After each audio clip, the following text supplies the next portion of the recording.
What's up, everyone? This is Yuri, aka Russian Prototype. Happy Labor Day. Today, and tonight is September 6th, 2021. In United States, we celebrate the Labor Day. I hope that you had an incredible day. I hope you did something fun today, and I hope you really enjoy yourself. It's kind of interesting not to do these live shows anymore every day because I think I'm kind of getting in a habit of interacting with all of you every day, sharing my thoughts with you every day, and have some interesting discussions, quite frankly. And speaking of habits, it sounds like I developed sort of a habit here with these live streams. By the way, let me know in the comments if you can hear me okay and if you can see me okay. Um, because I want to make sure that everything is good to go. I believe my mic is working good. I believe everything is well. But give me heads up or thumbs up. I mean, in the comments if you can hear me okay and if you can see me okay. So I just mentioned that I developed the habit of doing live streams and connecting with my audience, which is amazing. And funny enough, tonight I wanted to talk about habits. So the tonight's show, the topic of tonight's show is bad habits that will ruin your relationships. Because let's face it, bad habits can ruin your relationship. It is a real possibility, and they do. And being aware of these bad habits and the impact of these bad habits, it's very, very important.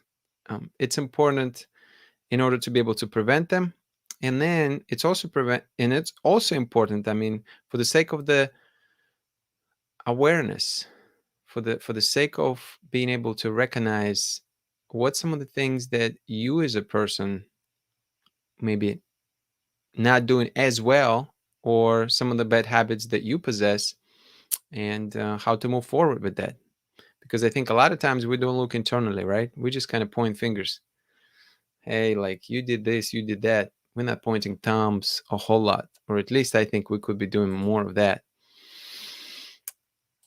So the plan for the night, I'm going to share with you things that I wrote down, and bad habits that were obvious to me that they were distracting in nature. Okay, while I'm going through it, please, please, please let me know your thoughts. Comment in the chat. Let me know your thoughts about each of these bad habits that I will be mentioning, and whether or not you've had experience with those bad habits. Um, if you notice it within yourself, if you're willing to share that, or if you notice it in your significant other in the past, and whatever else you would like to share. If you have a particular example of how you overcame those bad habits, then please let me know. Or maybe there was a solution, or maybe perhaps not a solution. Maybe those bad habits broke your relationship. So if that's the case, please share it in the comments, because my goal is to highlight some of your comments, and hopefully we can discuss it, and hopefully there could be some value that we can provide to the audience who are watching live or who's going to be watching it later on. Speaking of the audience, who is in the house tonight? We have Heather in the house. First comment of the night. Hello, Heather. Thank you for being here. It's always great to see you. We have Becky in the house. Hello, everyone. Hi, Becky. Thank you for being here. We have Jamie in the house. Hello, Jamie. I appreciate you being here and participating in this exciting conversation. We have Felicia in the house saying howdy. Hello, Felicia. Always a pleasure to see you. Thank you for being here. It looks like we have 8 people currently watching. So just remember also, in order for me to see who you are, you got to comment. I cannot see who you are unless you put a comment in the comment section in the box below. Okay, looks like we have Cheyenne in the house. Hello, thank you for being here. Pleasure to see you. We have Leslie in the house. Hi, Leslie. Thank you for tuning in. Appreciate you. And we have Diana in the house. Hi, Diana. Thank you very much for being here.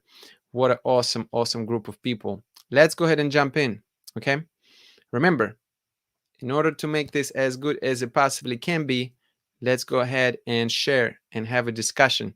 So please comment as we go through each of these habits. Let me know your experiences with that and your thoughts on it. Lanichka is in the house. Hello, Lanichka. Thank you for being here. I appreciate you. Felicia said, drinking wine and eating cheese right now. This is a good life. This is a good life. And you know what? You can be watching, every single one of you. You could be watching Netflix. You can be watching TV, and you watching me right now. I just want to tell you thank you so much from the bottom of my heart. It truly feels surreal. So let's get to it, shall we? Remember, I want to preface this by saying that these are largely my opinions. Okay? Therefore, you have to take all of it with a grain of salt. And if you disagree with some of that, I also would like for you to let me know in the comments and the reason why you disagree with that. With that being said, bad habit number one, complaining. Complainers are just people who over time will steal your joy. They will steal your joy because after a while, complaining starts take toll. All right. So what I mean by that, I mean, I think with a lot of these things also, when two people doing the same thing, it actually may work out quite well, right? So if you have two complainers and you're just both sitting there and complaining to each other, this BS, that BS, uh, blaming people, what have you, and you both practicing that, fine. But I think what you will see with a lot of these bad habits, what you're going to see is examples when it pertains to when one person does complaining and another person actually is not a complainer, right? So this is becoming sort of um, an incongruent experience for one person. And have you come across people who complain all the time? So I'll tell you about my personal experience is that it's becoming a very annoying thing to listen to someone to complain all the time. And when you realize that it's not a one-time thing, when you realize that person does it all the time, it start affecting you, because it almost seems as if complaining either going to make you start feeling more distant from someone over time, or you kind of will adapt the same practices and start complaining yourself. And so my personal example that I can give you is that I had a friend that wasn't a dating experience, but I'm still going to apply it to a dating experience. I had a friend. He had a very rough past. That was back when I was just moved to Florida, and very good guy and everything, but he constantly complained. He complained how unfair the life was. He complained that he would not get the fair opportunities. He complained that he could not get a job. And look, and I'm not discarding the things that he did go through all these things and that he had a difficult life. However, what I did notice is that my personal well-being, after a while, after spending some time around him, starts sort of, I don't want to say declining, but I start feeling that time that we spent together started affecting me. And and then I just had to cut this friendship out. And quite frankly, it wasn't a friend that I knew for a long, long time, but I just felt internally like, man, I can't do it anymore. I start feeling like a little bit depressed around this guy. And I just like ask myself, why do I need to put myself through this? Why do I need to start feeling miserable um because of somebody else's experiences, right? So that's my personal example. And when it comes to dating, you can come across, especially when you start getting into more serious relationship, um, when one person is trying to be uplifting and positive and another person is complaining, you're going to have a sort of a conflict of interest. You're not going to be aligned, right? And so I wanted to see your thoughts on it. I wanted to see your thoughts on this. Estrella said, "Yeah, French people. What's going on with French people? Why French people? Tell me more about this." Phyllis said, "Every day at work, men complain just as much as women, in my experience." Yeah, people do it at work all the time too. And it's one thing to listen to people complain at work, right? Because you know that these people not necessarily going to be there after work, or when you change your jobs, not going to be there. I mean, you don't have to spend every single of the day with them at work either. You can walk away from them, right? Whereas with your significant other, it's a different ball game. I mean, you're going to spend a whole lot of time together. So there are real choices to be made there. Jamie said, "Oh yes, the negativity is horrible. Everything is always half empty glass." Yeah, I don't like that at all. I don't like that kind of attitude. I think that you know there is a lot of different ways to handle different situations, and I think complaining is just the energy drain. That's another actually really good point that makes me think. Like your comment, Jamie, makes me think about is that complaining just constantly drain their batteries. It's literally not solving anything. Like people can express how they feel. There's a difference between expressing how you feel and being constructive about something. And sometimes you get situations maybe where you have terrible day and you're gonna want to vent, right? There's a difference between that and just constantly being on your soapbox all the time, all the time, all the time. And this is the choices, right? Heather said you have to watch the company you keep. Absolutely, you have to watch the company you keep, because before long you may become that. They can rub off on you too. 100%. Becky said it depends on the types of complaining. If they came home from work mad at their boss and swearing, I think it's funny. Venting is fine, but it is just consistently being negative. I don't like it. Yeah, and that's sort of what I mentioned before. There's a difference between venting and just having this mindset of being a complainer. You know, being a complainer all the time. Stroll said they Frenchies are always complaining about everything. That's funny. I didn't realize that was a trade with Frenchies, but mm, mm, mm, mm. Won't say no more about that. Thank you for your comments. Let's go ahead and go to number two. Bad habit number two is criticizing.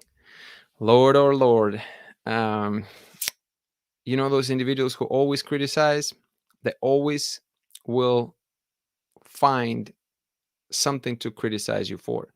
Um, the meal is not perfect, they're going to make sure they mention it to you. um, you were a little bit late coming into a date, they're going to go out of the way to make you aware that, hey, you were late. um, you know you you didn't do exactly what you were going to do. Maybe they're not even going to ask for reasons, they're just going to criticize. This is the default mode, right? So hey, you are not very capable person, and I'm just going to go ahead and let you know this. And this is criticizing well, funny enough, I'm reading this book right now, and you probably heard of it. How to Win Friends and Influence People. I started that book, and and it's like, things got busy and whatnot, and I kind of put it down, but now I'm trying to read it again. By the way, the way I read books is a little bit different. Some of you who are fast readers, you'd be like, you've been reading that book for like 3 months. um anyway, books is like, I am teaching myself how to read books, because I haven't been like a reader for the majority of my life. I much rather watch a video or listen to a podcast than read a book. So long story short, in that book, the very first chapter talks about don't criticize and don't complain. So kind of first 2 points is the credit goes to that book, and it's read by Dale Carnegie, right? It's one of the most like profoundly written books apparently of our time, because of all the wonderful value that it brings. And so the second point of criticizing is the first chapter of the book really talks about how when you're criticizing somebody, you're not really getting a production, not just from a work standpoint, but you're not getting anywhere with criticizing. It is far more efficient to be able to recognize things that are being done well, and maximize those things, right? um, or provide very clear constructive feedback rather than just criticizing. Because what happens when you criticize, people tend to kind of walk away from it, from the criticism. So even if your points are valid, your criticism is valid, the fact that you may be delivering it in a way that will you know make somebody's hurt their feelings, they're probably not going to be as open to listen to you. And then you actually can see it with some other creators. You see how some YouTubers approach that. A lot of it comes down to delivery, because two different people can do the same message, constructive criticism message, in a completely different way. One person can say directly and very harshly, to where it's going to offend the person that they're talking to, whereas the other person can say it indirectly, um, or maybe directly, but then a different way, to where it's really going to be focusing on a problem, not on a person. So I think when you're criticizing clearly another individual, and when you're making statements about the merits of the character of another individual, that's where a lot of people run into problems, because nobody likes to feel as if they are inadequate in any type of way, right? So would like to hear your thoughts on that. By the way, we have, looks like 12 to 13 people watching live. Thank you everyone for being here. Make sure to smash this like button. We're talking about bad habits that will ruin your relationship, and we are on number 2, so you're coming in a good time. And oh, by the way, if you're just joining us, I'm going to announce at the end of this live show, I'm going to announce the topic for tomorrow. So you don't want to miss this, because the topic to tomorrow is going to apply to a lot of women, asking a question. And I'm not going to give it away right now, but wait for the announcement, and be sure to come back tomorrow at the same time, 9 p.m. Eastern time, because tomorrow is going to be fire. I have a feeling it's going to be fire, fire, fire, live show. So let's see who else is here. Looks like we have Kaya in the house. Hello, Kaya. Thanks for being here. New Zealand is in the house. Looks like we have Nas is in the house. Hello, Nas. Appreciate you. Um, so let's look at some comments, shall we?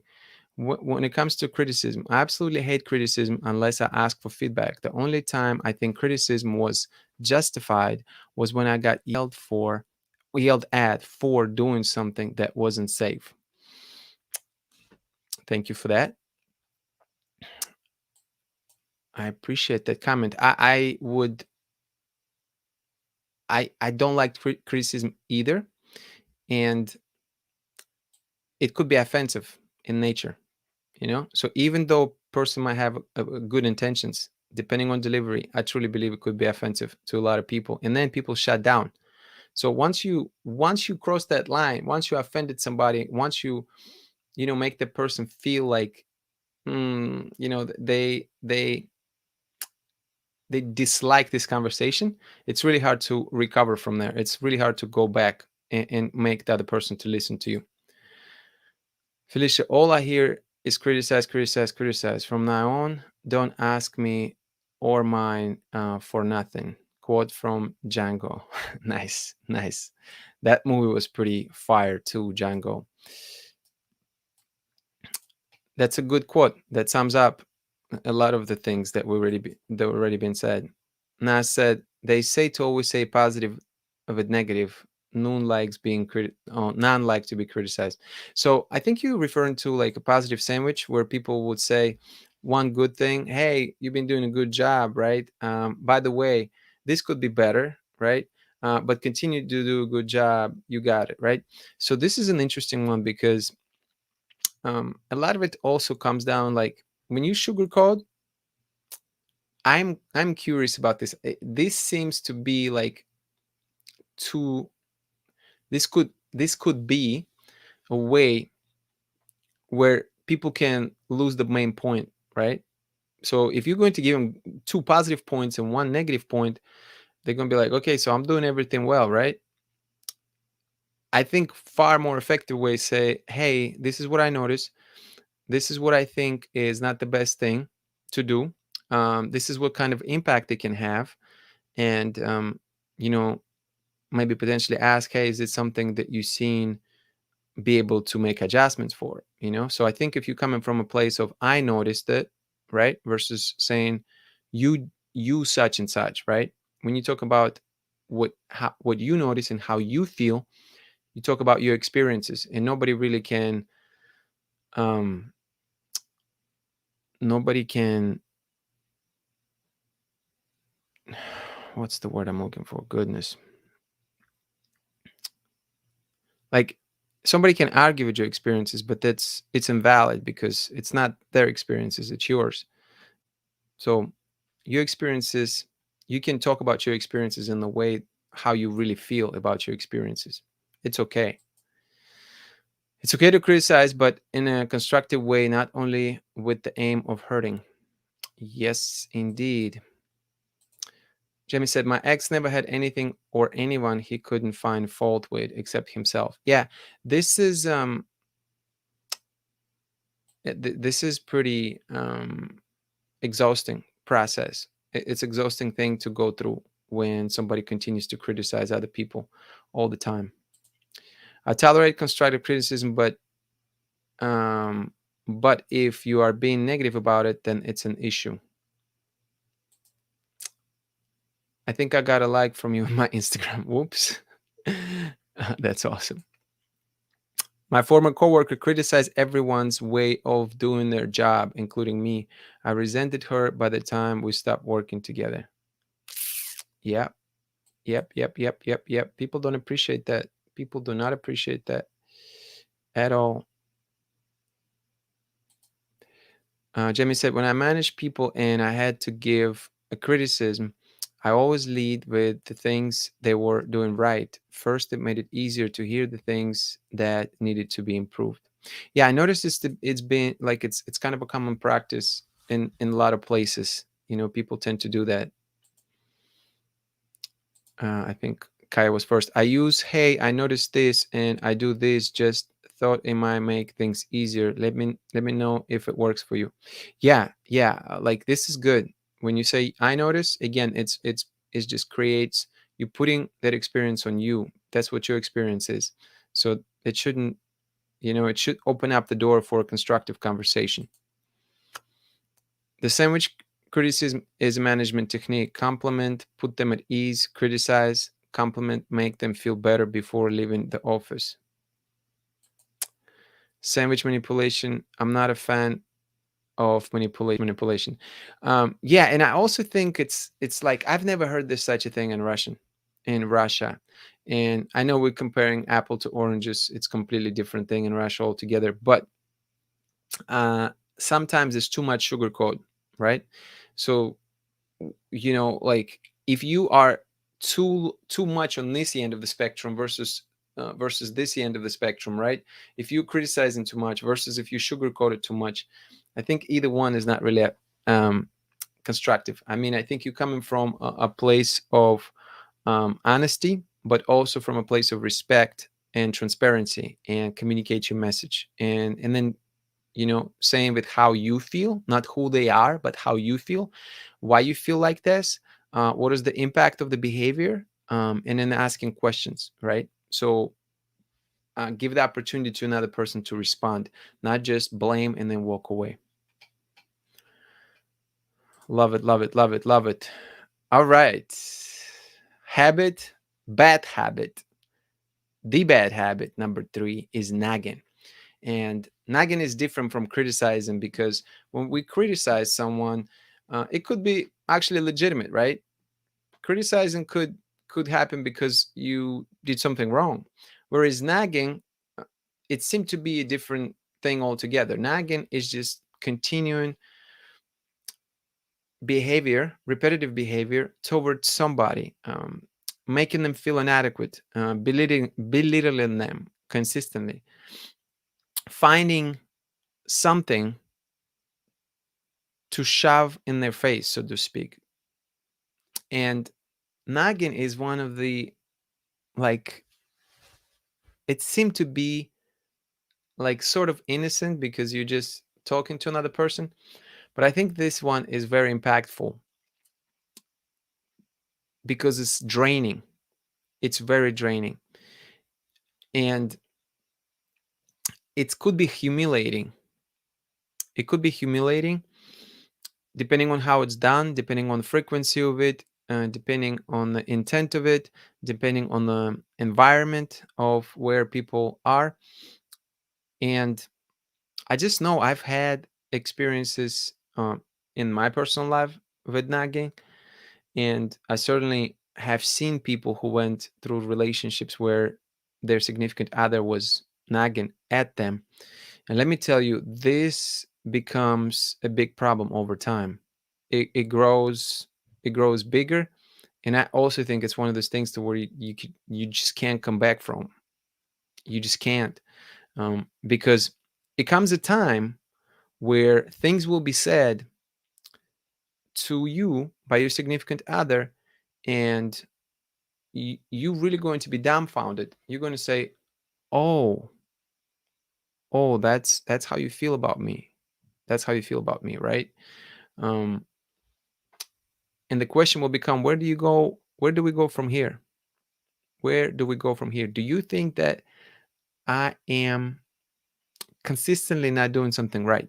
You think I'm consistently failing at something?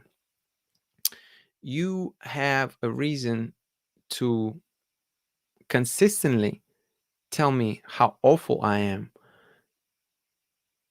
It, why are you why are you continue to do this? And I think some of that, to be honest, some of it could be, projecting your own insecurities and imperfections on someone else.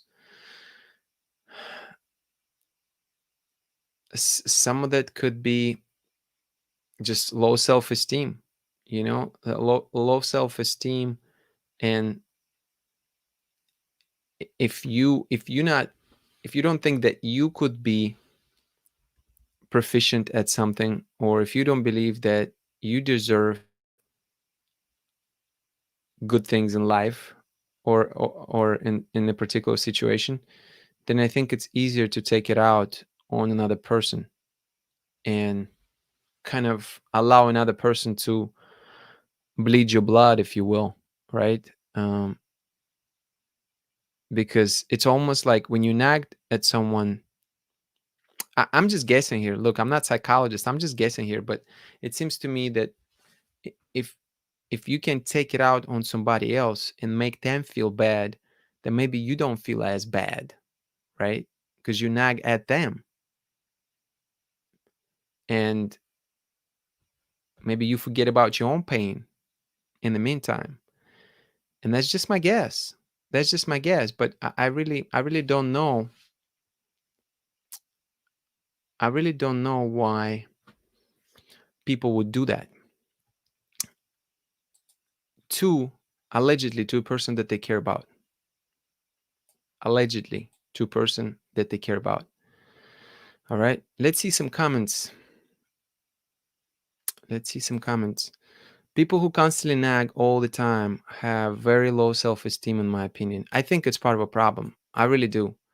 And again, we're generalizing here, but we're just talking, right? So a lot of times when people nag at other people, they might not have their own life, they might not have their own accomplishments, and therefore they need to be able to live through somebody else's experiences. And when they feel inadequate, maybe it's just making another person feel inadequate is it's really kind of sickening to be honest with you. Because now that I think about it, it actually kind of makes sense. It actually kind of makes sense that if you have so many problems and you haven't achieved, you haven't found yourself, haven't achieved something that you wanted to achieve, you give up on yourself. um, you clearly, because successful people, healthy people, mentally healthy. um I'm not suggesting that people who nag are unhealthy, okay? That's not the point. But I'm saying I think people who are well balanced, people who have their things together, I mean, like, they don't have time for this. They try to solve problems, right? And they work through issues in their relationship. They're not bringing their significant other down. It just doesn't make a whole lot of sense, right? What about the dynamics of the relationship? Sometimes a man will set you up to have to remind him, then he can say, "Stop nagging, I've seen this." Sometimes a man will set you up to have to remind him. Um, if that's the case, if you really feel like that he did it on purpose, um, I don't think it's good. I really don't.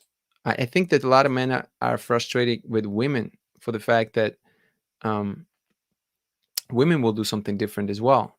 So it's interesting for you to say that, um, and I'm sorry if you dealt with that, but I guess it goes both ways. I guess both can nag. Not a good thing. Nagging is really a strange way of communicating. Terrible, terrible, terrible, terrible. Nagging is one of the most annoying. It gives me headache and makes me want to leave. I'm with you.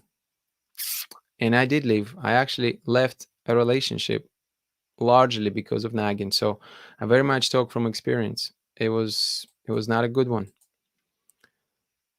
I feel like nagging is a weird way of getting attention. Uh, that's the way that they get attention. That's a tough one. Nagging is not treating the person you love with respect or dignity. Not something I would tolerate. No, it's quite opposite. It's treating people with disrespect and lack of dignity.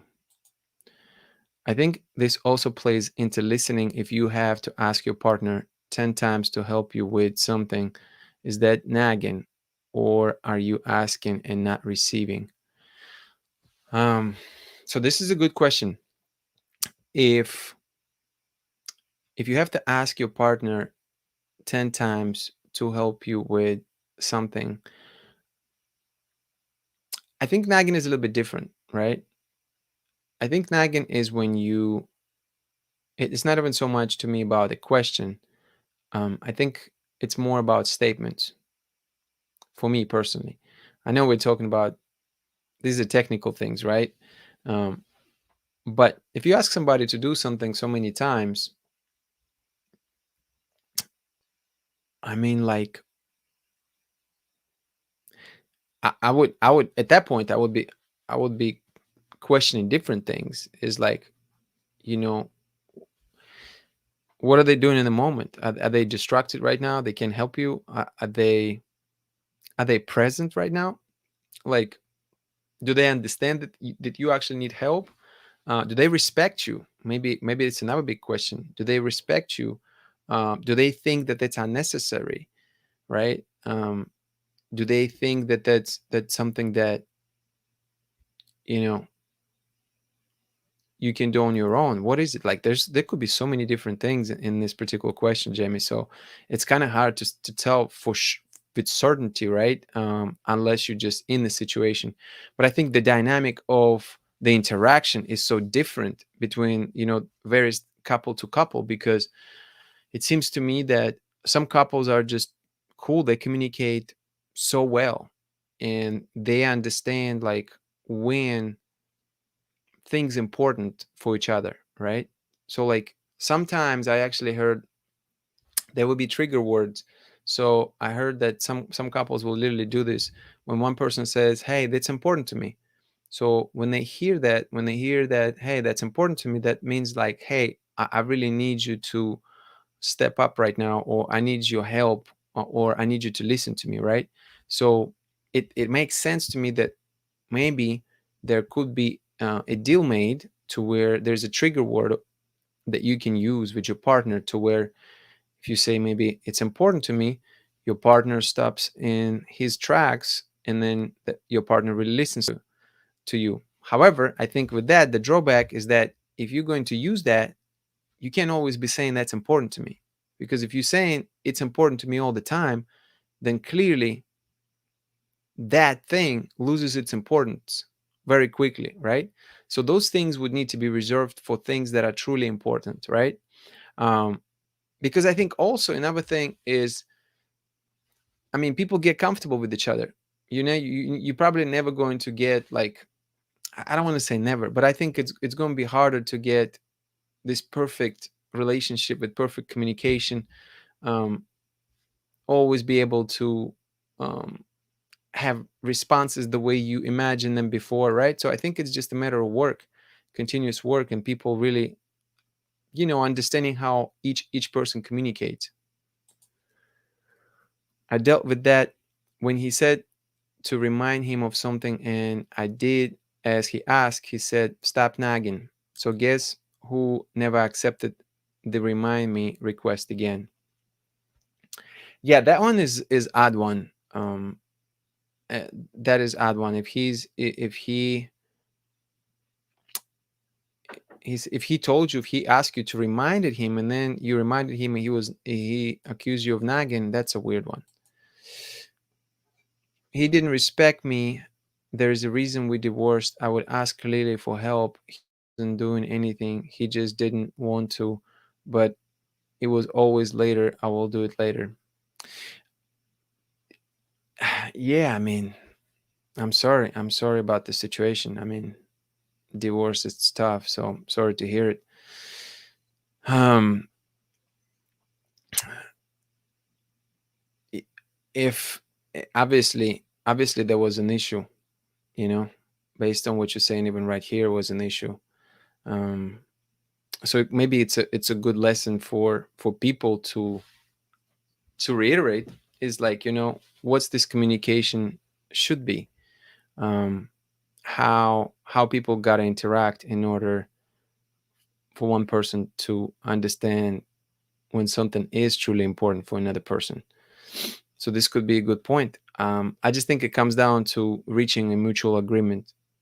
Let's sit down and let's figure out, okay, how we're going to do it to where we can make some headway into the future, being able to move towards something together. And I know I'm using general terms, but communication is just huge. I think people don't really talk about communication a whole lot, and they should. They should understand how each person communicate. People want to spend time having sex. That seemed to be reasonable investment of time, which it's understood. I mean, we all seek pleasure, right? But we don't take time. We don't take enough time to really have the conversations and to understand how we communicate so we can move forward with the relationship. That's my take on it. Bad habit number 4, couch potato. Couch potato is a person who spends a lot of time in the same position on the couch, right? It's not so much the placement. It could be a love seat, it could be a chair, it could be a bean bag, it could be anything. The point being is that this person is sort of living this worry-free life, and this person falling into the routine of not doing much of anything, right? Why I think it's a bad habit. I'm gonna give you an example. My good friend dated a girl that became a couch potato, and I would visited him. It was years ago. And then I would come in and she would just sit on the couch with her legs stretched out. But it's not the fact that she was sitting on the couch, it's the fact that she just got so lazy over time. So just sit there, drink beer, and the guy was so nice. Guy would actually like be treating her well, and even like would go to the store by himself and serve her beer. You know what I mean? Like, but I think she just got so lazy. She got so lazy, and she actually sort of got. She definitely was complaining as well. So on top of the fact that she was a couch potato, she had a nerve to complain. So like, one of the things that I know we talked about in the past is that you can't really get complacent in your relationship. And you don't have to take my word for it, because if you do, you're going to learn a hard way. And I've learned a hard way, when I did get complacent in a relationship and didn't recognize who I've had in front of me. And so did she. My friend, he ended up breaking up with her because then the next girl he found, he married her, because she wasn't a couch potato. She wasn't complaining. And this is very real. This is very real thing, because once you get complacent, again, if you both complacent, kind of a couch potatoes who just move through life with no ambition and worry free, yeah, maybe it's going to work. But if one of you is going somewhere, if one of you doing all the heavy lifting, is one of you taking care of another, and another one is being a couch potato, it's not going to fly. It just isn't. And no sensible person is going to stick with you for a long time if you're not moving in the same direction. So, couch potato, why would anyone? So, and it works both ways. I know I gave example for a girl being a couch potato, but if it works both ways. If a man a couch potato and the girl is going places, right? That's going to get old real quick. You, I mean, like, how much time are you willing to invest to take care of a grown man? Or how much time are you willing to invest to take care of a grown woman? Probably not a whole lot. It's going to get really annoying really quickly. So if you, if anyone is noticing, a sort of tendency to portray their behavior, just think about this. I would think about it very, very deeply. I would, if you're dating someone, ask them questions. Hey, how do you perceive my behavior? Do some introspection, because this is not a good recipe for a long-term success. This is rather a very short-term, um, not strategic, selfish approach that will get you nowhere. Is if we are talking about being with someone who can elevate you and someone who will appreciate a completely different thing, right? So if we're talking about a good quality relationship. We're not talking about a bad quality relationship. I know it's subjective. The good quality relationship that I define them as, the way that I define it, is that we both have goals, different type of goals, personal goals, career goals, family goals, financial goals, um, travel goals, and those things require work. Complacency is not going to work with those goals. Couch potatoes is not going to be successful. They just aren't.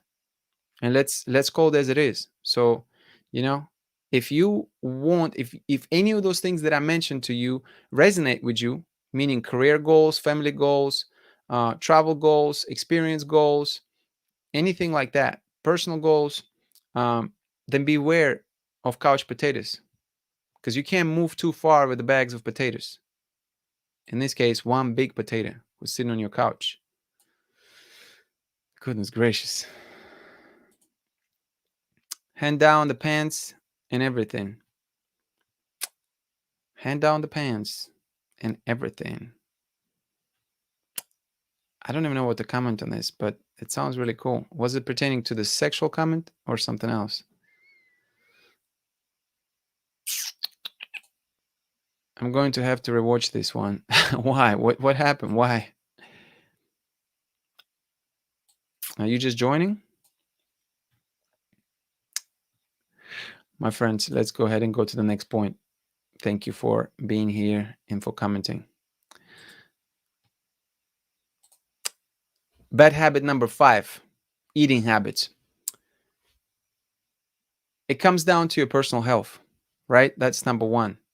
And everybody's going to be at a different point in their journey. Not everybody going to eat, healthy is going to be defined differently by different people. So this is not the point of this, is not to tell anyone how to eat.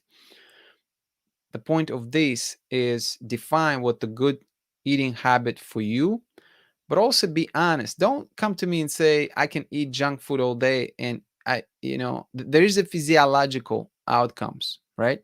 So I think it's about being honest with yourself, right? And it's about being honest with your partner. The overarching question that I'm going to keep asking is that, are you matching where your partner is going? You know, are you matching the energy level? Are you matching the ambition level? Are you matching in understanding? Is that the case? Because again, if your partner is really eating healthy and your partner is taking care of her health, but you eating junk food all the time, right? Um, this is a disconnect. This is a big disconnect. And eating habits is just it. It's habit. When you start eating, And the thing with habits is also this, is that once you practice them for so long, they become part of you. So if you've been eating crap for a while, you're going to continue to eat crap because your body is used to this. And that's how it works, right? Because if you exercise all the time, you get used to exercising. Your body craves exercise. If you eat sugar all the time, your body craves sugar all the time. And let me tell you what, these bad eating habits is not a it's not it's a bad habit to have. It's pretty logical, right? Because it's going to have some true health impacts long term. And health, you can say whatever you want, but bad health is going to impact your relationship when you can help it. When it's a self-inflicted wound, when it's a self-inflicted damage, I mean, I don't think it's fair for you to sit there and expect your partner to feel sorry for you if you have high cholesterol, if you've been eating shit. Okay? It just isn't fair, right? I don't think it's sort of like, complaining. You knew that the market would be closing at 9 p.m. You knew it. Yet you come in at 9:30 and start complaining that the market is closed. Nobody going to give a thing about your feelings on that one. You knew that the market was closing at 9. You know that bad eating habits affecting your health badly. You know that if your partner is trying and eating good, they trying to take care of their personal health, and they make an effort to do that, you know that you need to at least give it your best shot. You need to try to come along. And I don't care what gender you are. If you're a woman and you eat like you have a choice to make. Because again, there's disconnect. So don't come and complain to me that the market closed at 9:30 because you knew that market was you were supposed to be there before 9 p.m. Now, using this as an analogy, but you get my point. You're running late. You're running late with this junk food. Now, I'm not talking about Russian cakes once in a while. Let's not get this twisted now. Russian cakes are okay once in a while. I am guilty. I am guilty. I'm not saying I'm perfect eater. I'm not.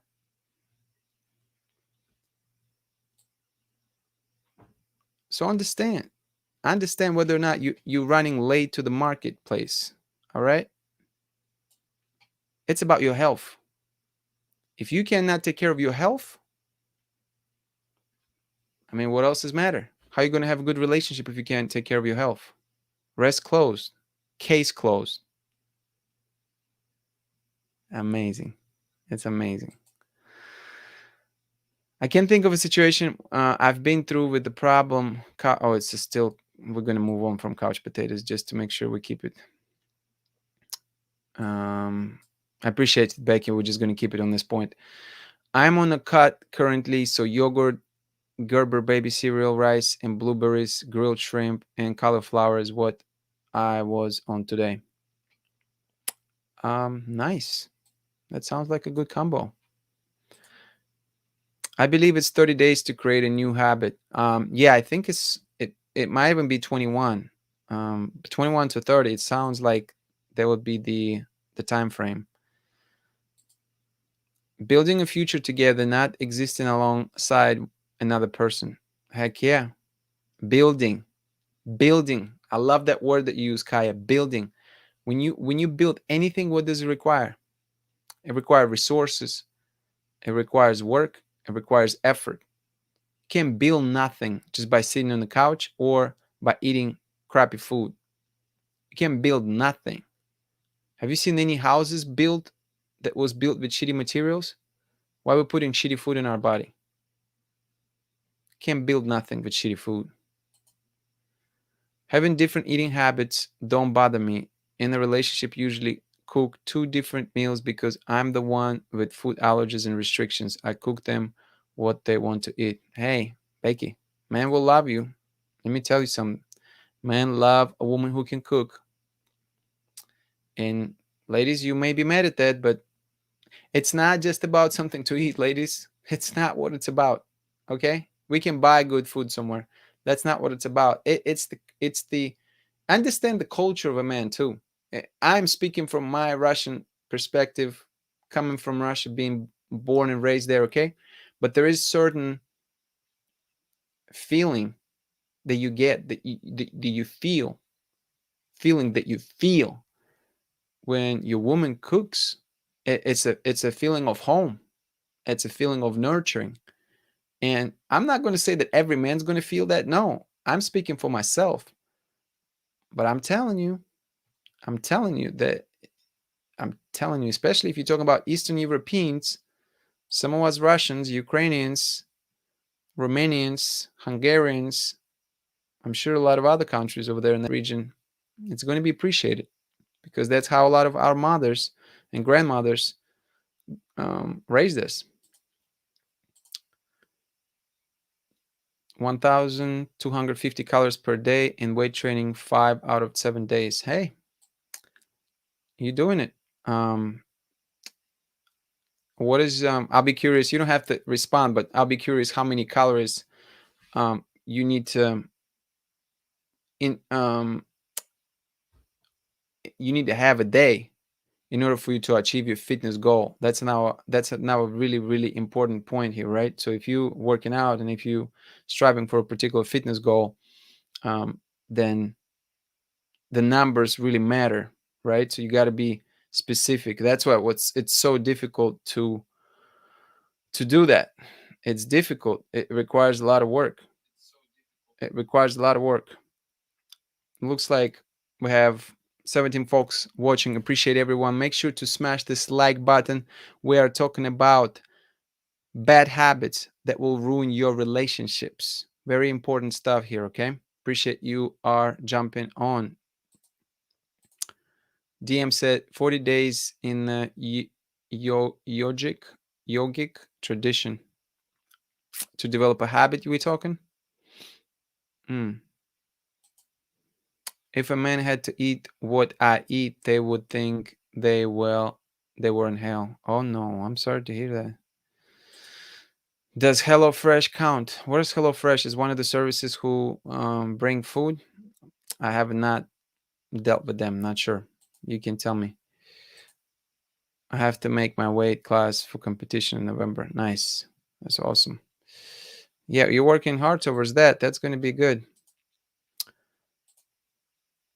Bad habit number 6, being messy. Look, do I even need to talk about this one here? I mean, like, just clean up after yourself. Do you expect other people to clean up your mess? Like, you're just going to, leave things around in your house. Then person who you're with supposed to just walk around, pick it up, and organize it for you. And look, like everybody sometimes slip occasionally, right?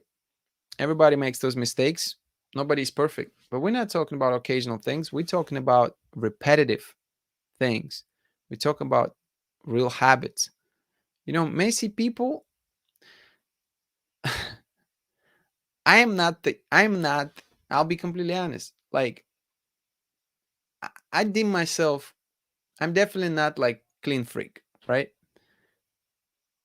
But I don't deem myself super messy. There's some things that just don't matter to me. They kind of like lay where they at. But it also comes a time when I'm like, all right, I can't handle it anymore, right? I'm not a hoarder. I'm definitely not a hoarder, but I'm not a clean freak. So it's like for me, I'm choosing this balance to where like, okay, I can put few things over here and they can lay here for now. But it comes a time where it's like, okay, my house getting that's a little too much. I need to clean. And then I'm just gonna go and clean because it gets to that point, right? Could I benefit from dating someone who's been a little bit more neat? Yeah, I can. Could I date someone who would be complete like a nutcase about being clean? I guess it depends. I guess it depends what else she would bring to the table. There are always exceptions, right? But being messy overall, it's like imagining I'm just trying to imagine if I dated a woman who was like really messy, who was just leaving her stuff around all the time, who would not clean up after herself, right? I also think the important thing about being messy is that I've been telling you about my own not so perfect habits, right? But I also think that if another person would be in the picture, I would I would really need to be a lot more critical about the things that I live and how I approach these situations. Because now I'm not the only person in the picture. Now, being messy might not seem like a big deal, but it's one of those little things that I think can grow into something bigger. As I think Jamie mentioned, one of the comments, hey, I asked a guy to do something 10 times, right? So imagine if your significant other continued to say, hey, can you take care of these dishes, please? Hey, can you please do your laundry? Can you please not leave stuff on the couch, right? How many times you think, another person need to say that until they start feeling like, man, this is getting out of hand. Like, I know it's a little thing, but I already told him and he's not listening to me. Like, I am over this, right? And then like it can bleed into something else, and then before you know it, like people are upset and people arguing, and things can get ugly, right? So that's just prime example how a little thing can grow into something bigger. Let's see. Messi drives me crazy. Am not everyone's maid. Yeah, I don't think that people really with that. You know, I don't think that people really into being servants for anybody. It's the taking personal accountability for it. I can handle mild messiness from a significant other. My kid is allergic to a lot of things, so I make sure to clean a lot so she won't get sick. Nice. Seems like you flexible. My grandma's generation enabled man, so the males in my family always left dirty dishes on the table. At least put it in the sink or dishwasher. Yeah, I think putting it in the sink or dishwasher is not big ask unless you have some sort of agreement, right? So maybe if a man cooks a meal, right, and there's agreement that wife will clean it, then that's fine. Or if you know, man, like I think that there's a way to work it out to where you can split the duties and that's okay, right? I am your lover, not your mother. Exactly. That is perfect. That is perfect, Kaya. I don't mind cleaning up after a man if it's light, moderate. I don't mind doing dishes, laundry, etc. What really makes me mad is wet towels on floor. Yeah, and everybody will have that thing, right? It's everybody will have that thing that drives them kind of crazy. So Becky, for you, it's wet towels. For somebody else, it'll be something else. So it's important to know these things. I got burnt out by my ex. The sad part is he didn't start out like that. Now I enjoy the clean. Nice. My dad has always been that way. Mom cleaned it. I once went on a date and left with chicken nuggets sticking to my butt. His car was a mess. Oh my god. How in the world you could leave with oh, I see what you're saying. I thought you meant that you came in with chicken nuggets stuck to your butt from a restaurant. I'm like, "What? What are you talking about? Like how could you do that?" And I thought you were talking about you left him on their seat, but you saying that you were came into his car and his car was so dirty that you ended up sitting on chicken nugget. That's why you gotta check the seat first, Cheyenne. You can't just sit down. Man, that's too much. That's a mess. That's a no-no.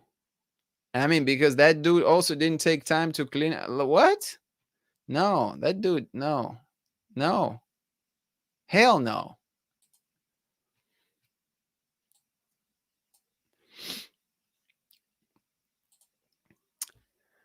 Bad habit number 7: the need to be right. Oh, you know these individuals. These individuals who are not going to give up an inch in an argument.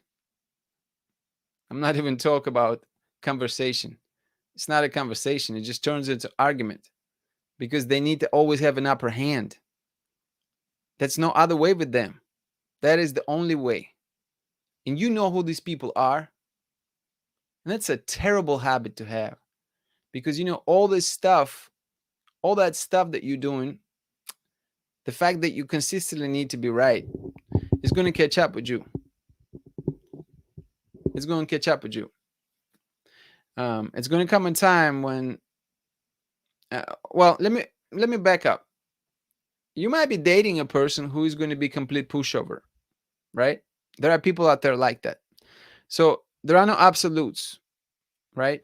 There are no absolutes. I'm not sitting here and say that, you know, some of these relationships absolutely can't work. I mean, some of them can work.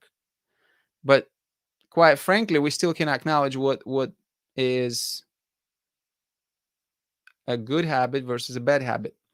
And objectively speaking, and I'm trying to be as objective as I can be, the need to be right is a bad habit because nobody is right all the time. There's no such a human being who is right all the time. We by our nature, we imperfect as human beings. And we make mistakes as human beings.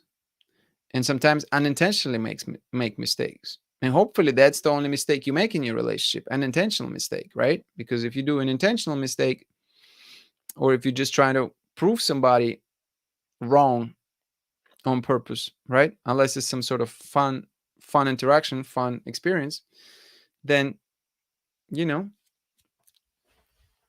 it seemed to be not a good use of time for definitely a person on the receiving end. So the need to be right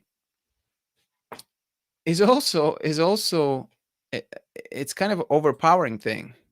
It's overpowering thing because it tells another person that, hey, maybe my opinion really doesn't matter, or my intelligence doesn't matter at the end. In the end, uh, maybe the other person really doesn't respect me as much because, quite frankly, they always need to be right.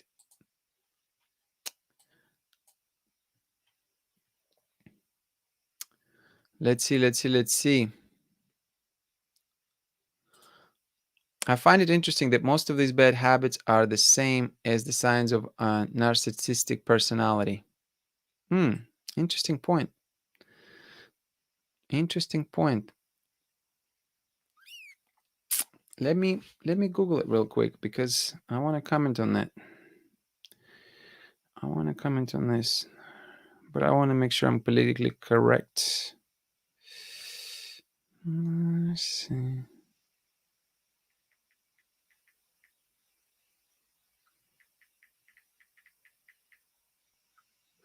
Let me see. All right, so narcissistic personality, also called NPD, a disorder in which a person has an inflated sense of self-importance. Narcissistic personality disorder is found more commonly in men. The cause is unknown, but likely involves a combination of generic environmental factors. Inflated sense of self-importance. So, um, I don't believe that being messy is important sense of self-importance. I think reasonable people can have terrible habit of being messy. I don't believe that bad eating habits, has anything to do with narcissistic personality. Personally, um, I don't believe that couch potato has anything to do with narcissistic personality. I think that people um, who are couch potatoes could be that way because that's their habit. I don't think that, if anything, if they have the inflated sense of self-importance, I think, logically thinking, for me personally, I'm thinking that they're not going to be couch potato because they put themselves above being a kind of a couch bum and sitting and doing nothing, you know? But tell me if I'm wrong. Tell me if I'm wrong. People that feel like they need to be forever right have a special little corner in depths of hell waiting for. Oh my God. This is so dark, Felicia. Goodness gracious. Why did you have to bring that up? Oh my God. This is terrible. A little corner in the depths of hell waiting for them. Goodness gracious. Oof. This is dark. You didn't say that about people who criticize. Is that worse? Oof. Becky, if they always need to be right, that means they are less likely to acknowledge your feelings or apologize when they should. That trait is real turn off for me. Yeah, it's a bad one. The need to be right is pretty immature. It seems like a form of adult tantrum. I need a Google tantrum.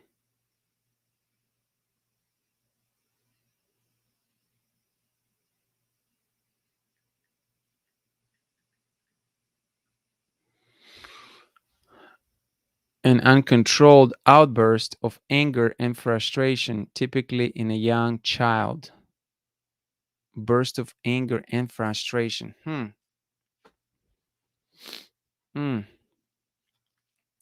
Interesting. If you have to clean for them, cater for their taste in food and doing what they want to do, it's if you put them all together, not any one thing. Oh, I love this conversation. Love this conversation. Thank you for all the comments. I think there's a lot of internal dialogue going on, which is awesome. I love this, love this, love this. Let's move to the next one. So we kind of been working our way to three very serious ones, okay?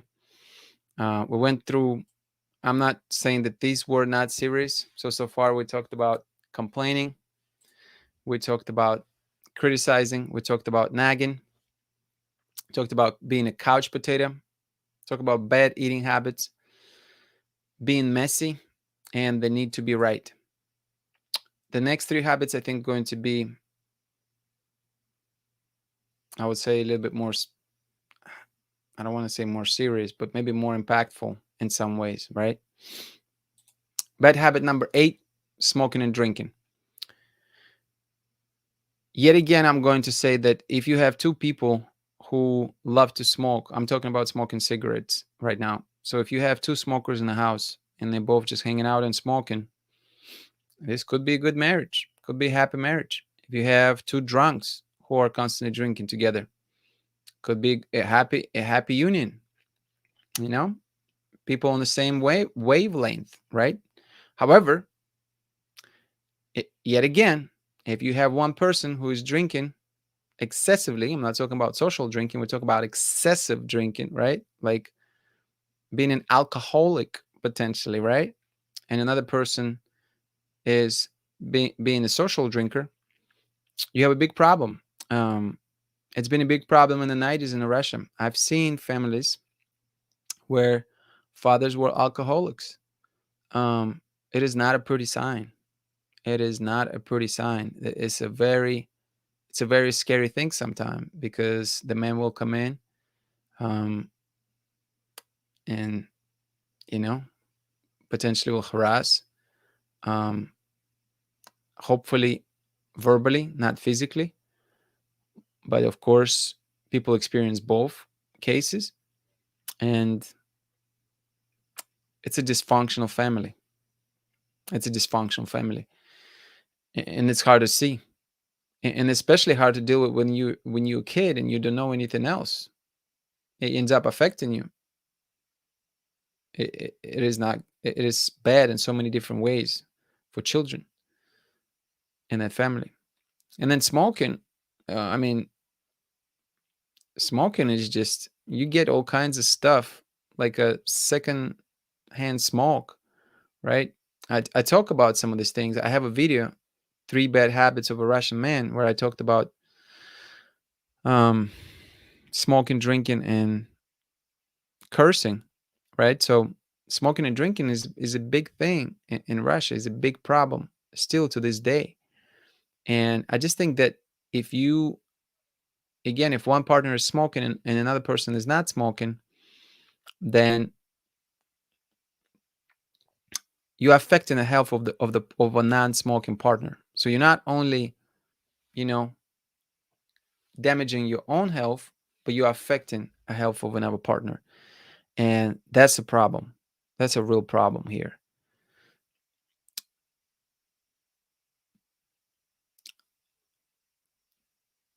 What else can I say about this? What else can I say about this?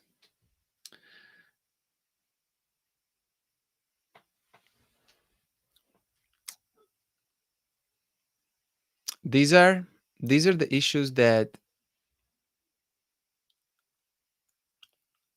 can affect physical, not only mental. I mean, you physically can take away years of your life if you're doing any one of those. Um, uh, I mean, smoking causes a number of diseases. Drinking has side effects, lots of it, right? So it's the physical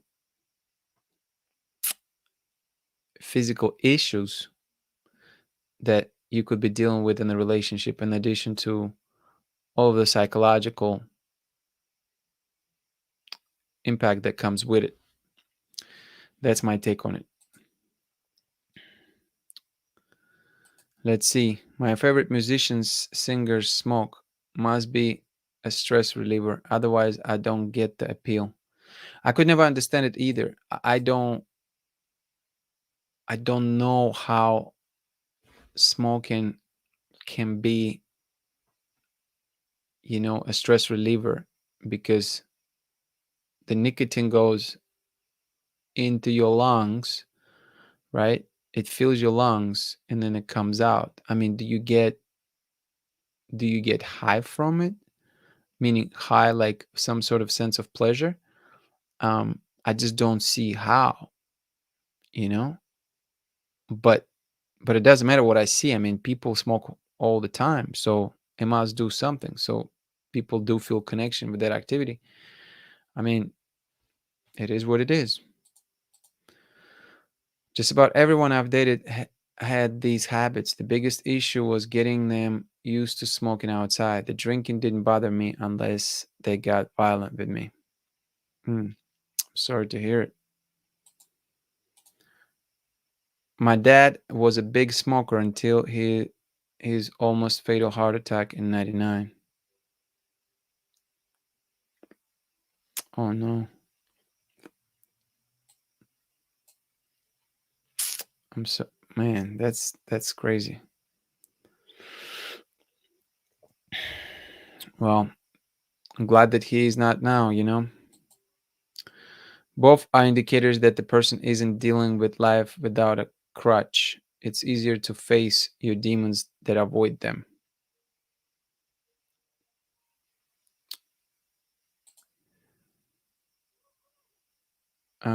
Yeah, me too. Three of his arteries were over 90% blocked and had emergency trips bypass surgery. Goodness gracious. Glad he's okay. I've never tried it, so I don't know why people smoke. I smoked for 13 years. I started very young and quit in my early 20s. Best decision I've ever made. I'm glad that you did. I'm glad that you did. Thank you for sharing, yo. Bad habit number 9, addictions.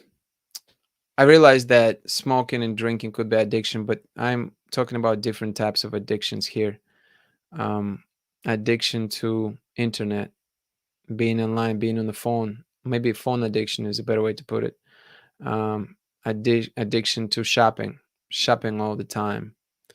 Addiction to Netflix, just can't stop watching Netflix. And some of these things are real, guys. Like it's no longer just joke anymore. Saying like, "Oh, you're addicted to this." "Oh, are you addicting? Oh, you watching too much Netflix?" No, I mean, if you coming in and if you realize that we live in a world today that um, we coming back home from work, right? And we are content sitting in front of a couch and watching you know shows for the rest of the night, and do it every night, and on the weekend we can do it for 8 hours straight.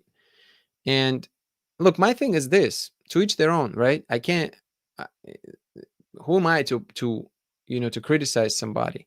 My thing is this: is time is the most valuable resource that we have, right? And it's no different with the relationship. Like, having this life, this blessing, trying to make the best of it, right? And I think when you're young, sometimes you don't even see these things, right? The blessed those people who can recognize what they really want to do in life that's going to create meaning for them, right?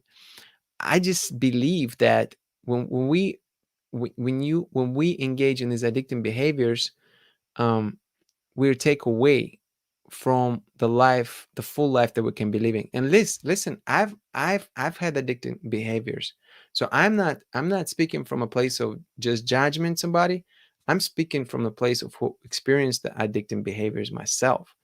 And so I can tell you that these can be very distracting in nature, and for the person first and foremost, not even just for relationship, just for the person who is in question. But that but that in turn can really affect and ruin your relationship, without a doubt. And using the Netflix as an example, like, um I mean, like, will you be remembering this at the end of your life? Will you be remembering, watching all these Netflix shows, and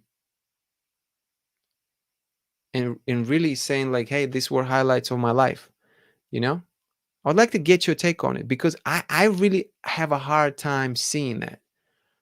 I think that a lot of the things that we're going through is just we're kind of on autopilot. These are addicting behaviors, right? That don't help us and certainly don't help the relationship, and that could be detriment. That could be big detriment, right? So it's not about offending anybody. Some of you watch a lot of Netflix shows, and that's fine. And that, if that's what truly makes you happy, if that's what it is. But I guess my question is, where's the line? And again, I'm picking on Netflix, not like it's the end of the world. I mean, it could be your phone. It could be, again, shopping. It could be buying things that you can't afford to buy, right? Um, there's a lot of addictions out there, right? So where do you draw a line? Do you have you thought about what is appropriate and what is not appropriate? Have you considered the fact that, like, that you could be potentially addictive to something, right? Have you ever done like actual self introspection about that?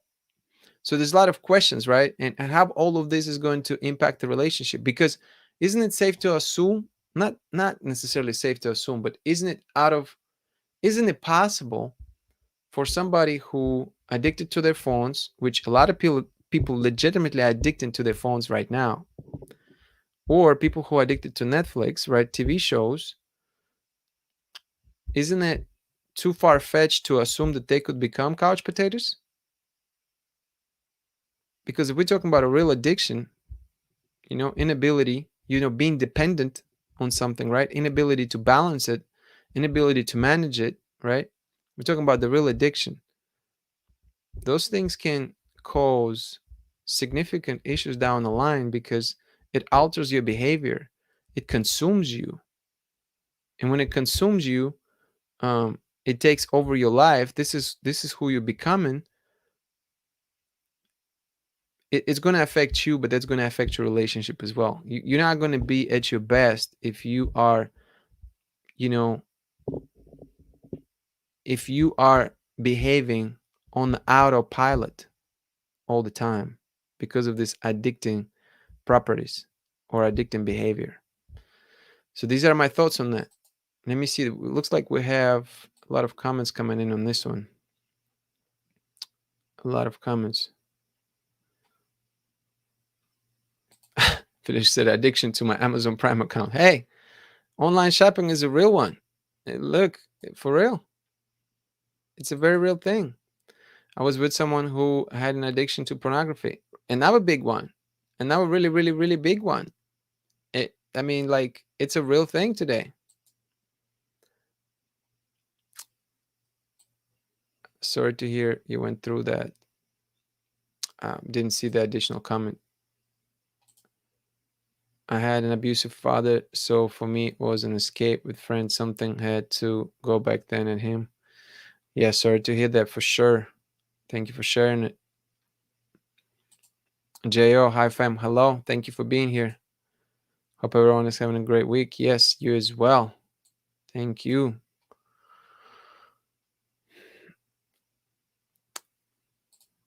Are you out? I kind of got used to old setup. Yeah, I'm actually visiting my mom up north right now, so I'm not in my house. So that's why it's a different setup. Um, I got older and started working on my mental health and past. I learned a lot about my reasons for why I did things that were self-destructive, but I had to work a lot on myself. And look, props to you on that, Jamie, because a lot of people never do work on themselves. It's not easy. So the fact that you did that, that's really, really great. Brian, hello, how are you today? Thank you for being here. It's late here and I'm sleepy, so just passing by. Wish you good night. Thank you for stopping by. I appreciate you. Let's see a couple more comments about addiction. He got me addicted to it. Let me see. I think it's pertaining to pornography. Comment, right? I'm assuming. You said earlier I was with someone who had an addiction to pornography. I believe that's what this comment pertains to. You saying he got me addicted to it. It became toxic, and we started neglecting everyday things. It was crazy. Yeah, I mean that that is eh, like that's real. That's heavy stuff. Thank you for sharing it. But that just goes to show that like those things, like when you live with someone who is addicted to something, right? They can turn you into that individual that you weren't before. It's a real thing. I think there's a spiritual stronghold connected with porn addiction. It affects a lot of Christians in particular. Um, Man, this one is it's really even hard to comment on, but it's never been the pornography has never been available the way that it is available today. And I think the majority of consumers are male because we talked about how male perceive sex and how they constantly seeking sex. So the the availability of pornography just is change everything on the internet in particular, to where just with the click of the button you can have access to all this content. And I think it's not just about, I don't even know if it's just about spiritual thing. I just think that it's a physical thing first and foremost, right? um, it affects a lot of man, a lot of men. So it's a real thing. It's a real thing. There are people who are addicted to work. Yeah, that's not actually. I was gonna say it's not a bad addiction, but no, everything in moderation. I mean, if you're working and neglecting, your family, your health, neglecting other things. Again, like how can we get objective when for somebody work is everything and they don't want to hear anything, right? It's hard to have a conversation with that person because for them, that's their life. But objectively, if we're looking at it from perspective of being have a balanced life, if we can agree that this is kind of objective thing, being addicted to work doesn't really work. Bianca Allen, hi Yuri, how are you today, Bianca? Thank you for stopping by. All right, we have one more. All right, we have one more. Bad habit number 10: control everything. Who likes a control freak? Could you tell me? Uh, raise your hand. Raise your hand up if you like a control freak. People who control everything are not attractive, in my opinion, because the best, I think the best things in life happen when you make someone want to do something. You don't you don't make someone do something. You you make someone want to do something. So what is the difference? To make someone do something, you can force someone to get your way with the resources you have at hand. So if you have a certain amount of influence, and you just use your influence to get your way, and you discard of how it affects another individual, I guess, and you only think about your benefit, that seems to me kind of maybe a good definition of what a controlling person would be like. Whereas when you make someone want to do something, right? I imagine a situation where you able to show someone the reasoning for do it, or you able to articulate and convince another person for doing something, or you able to use your charisma, you know your skills, maybe, or the way you communicate, um, to bring a person along.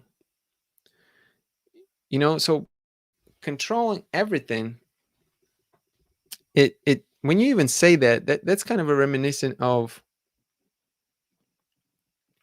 totalitarian regime. Is that how you say it? Is it totalitarian regime? I think that's what it is. I just want to be politically correct. Totalitarian regime. Totalitarian. Totalitarianism is a proposed concept used in academia and politics to describe a form of government, that political system that prohibits all opposing parties. It's exactly what it is. So we're talking about totalitarian regime, right? So I mean, like, my old country, Soviet Union, had totalitarian regime, and and there's always people who suffer as a result of totalitarian regime. So when you have one way of thinking, when you only benefiting one party as a result of it, it's my way or highway. I'm controlling everything. You end up with a lot of victims, a lot of anger, a lot of sacrifices, and very costly price to pay, I would say. And there's always a cost, right? There's always the cost to everything. Um, and I mean, time is a huge cost, obviously, in a lot of situations. But with controlling everything, it comes down to what the other person will lose. And I think in a lot of cases, when we're talking about relationships, it's time. Time will be lost potentially with someone who wants to control everything. Um, in a relationship can be pure hell. I really think so. And I think it's the reason I call it a habit, because I think it's part of a personality. I think it could be developed. It could be developed into a habit. I don't think we're born with it. I don't think we're born with the need to control everything. We learn it. Therefore, it seems to me that it could fall under the category of the habit. And just like it could be learned, I'm convinced that it could be unlearned. It could be changed. It could be replaced with something else.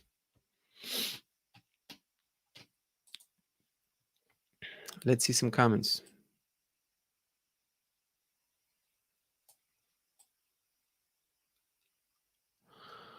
Let's see some comments. Oh, thank you for your. I googled it, but totalitarian regime. It's exactly right. Thank you for writing it. Being a control freak is never good in any situation. Controlling behavior is rooted in anxious attachment, wanting to control out of fear of lost/abandonment. It's an illusion. Sometimes I do this when I fearing the relationship. Not even as a partner, not even as a parent, it's never good. My dad was that way, and I rebelled hard against him once I got to college. My mom has gotten better with needing to be in control, but she still oversteps my boundaries sometimes. She's the oldest of her sibling. Mm, real stories, real examples here. In a relationship, the best way to lose me is to try to control my wardrobe or appearance. I will explode. It won't tolerate that. Very cool. When I fear losing the relationship. Okay, got it. This was pertaining to this. Sometimes I do this when I fear losing the relationship. Gotcha. You saying that it was controlling behavior rooted in anxious attachment, wanting to control out of fear of lost or abandonment. Interesting thoughts. Interesting. Very interesting. Thank you all for sharing. My friends, this was a blast. I want to acknowledge every single one of you who've been here today, tonight, and participating and engaging. Um, Kaya said, well, Kaya, let's start with you. Thank you for being here. Thank you for joining from New Zealand. Kaya said, I'm a control freak at work. That's my job. I don't have the desire to do so in my personal life. Here we go. Compartmentalize it. That's a funny word. Knowing the place, the time and the place. Kai, thank you for being here and thank you for engaging with the show tonight. Appreciate you. DM, appreciate you. Thank you very much. Heather, thank you for hanging out and thank you for your thoughts. Becky, thank you so much for sharing. Thank you for being here. Felicia, thank you for hanging out and being with me live with all of us. Jamie, thank you for hanging out and sharing your thoughts and being so transparent. Thank you, all of you, for being super transparent. Estrella, thank you for spending time during the live stream tonight. Appreciate you. Bianca, thank you for hanging out. It was great to see every single one of you. I think Jo was here earlier as well. So thank you for being here. Thank you very much. Um, looks like we have super sticker from Kaya. Thank you so much. I appreciate you. You've been really on fire, Kaya. Um, you've been supporting the channel pretty much every single live stream. I really was touched by the DM that you sent me. You know, saying that you felt like talking to you felt like you were talking to a friend. Um, just these points of connection. I want to make sure that you understand that this means a lot, a whole lot, and it's really amazing to be able to connect with this community. I really mean it. And some of the messages, again, that I receive, they just seem surreal. So Kai, you definitely touched me in a special way. So I really appreciate you.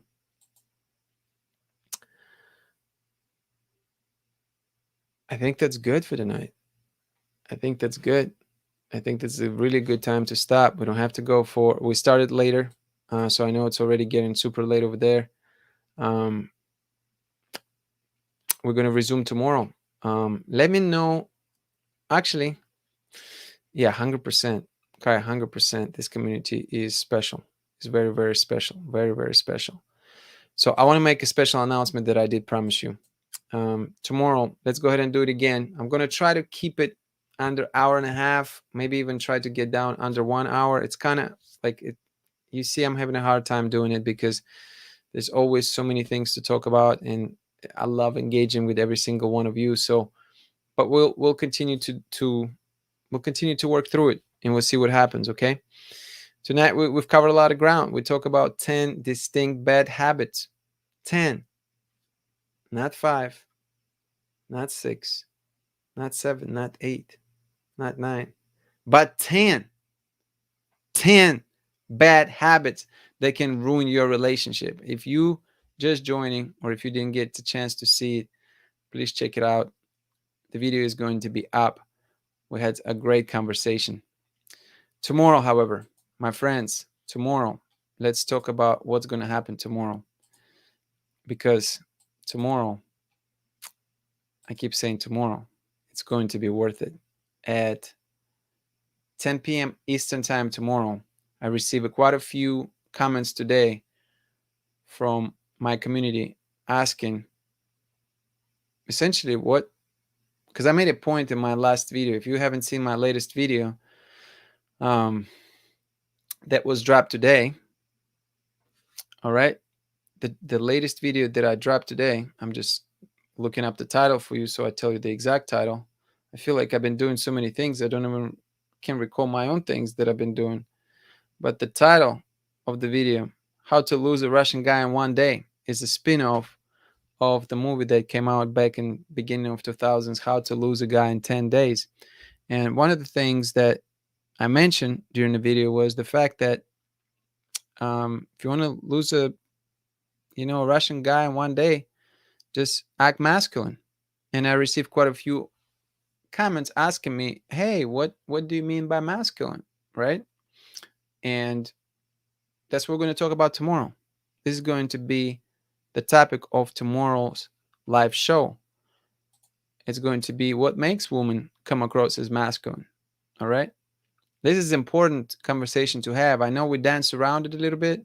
I know I talked about it in a couple of my videos. I'm going to pull some of your comments, because a couple of you left pretty interesting comments under my video. And so I want to dive deeper into this. I'm going to offer you my perspective, as always. You might not agree with that, and that's okay. You also, it's also interesting to see that obviously this community um, like predominantly consists of females and women. And so these conversations are very fascinating to have because, we're looking at it from different perspective. And that's, I think, what makes it also, because we can have these conversations. And I can tell you from, things from Russian man perspective, right? Somebody who was born in a different country, right? And you can tell me your perspective from women from different countries as well.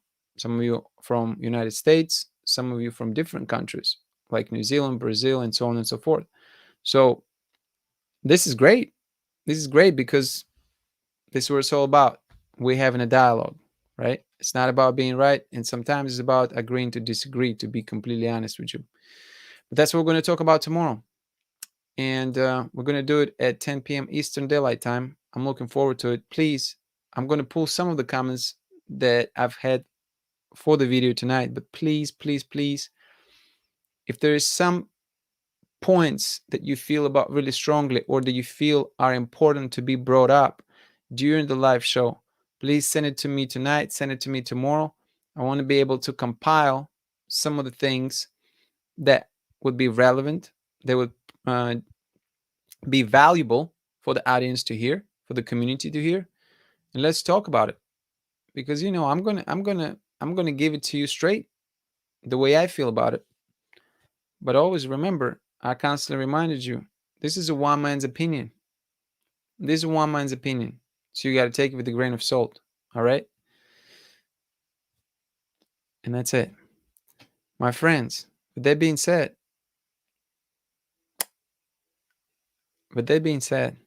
thank you for being here. Every single one of you. Thank you for hanging out. Thank you for engaging. Thank you for sharing your personal things. Some of you shared very personal things. I know it's not easy to do. It's not easy to open up, especially when anybody in the world can see it. It's not easy. It's hard. So thank you for being vulnerable. Thank you for trusting this platform. Thank you for, you know, being comfortable and being open to share it in this space, in this live show, and for being so open with this community. That's really more that I can ever even ask for. Thank you for that. Tomorrow we're going to talk about what makes a woman come across as masculine. Until then, have an amazing Tuesday. Be healthy, be joyful, be happy. Most importantly, be grateful. Prototype fam, out.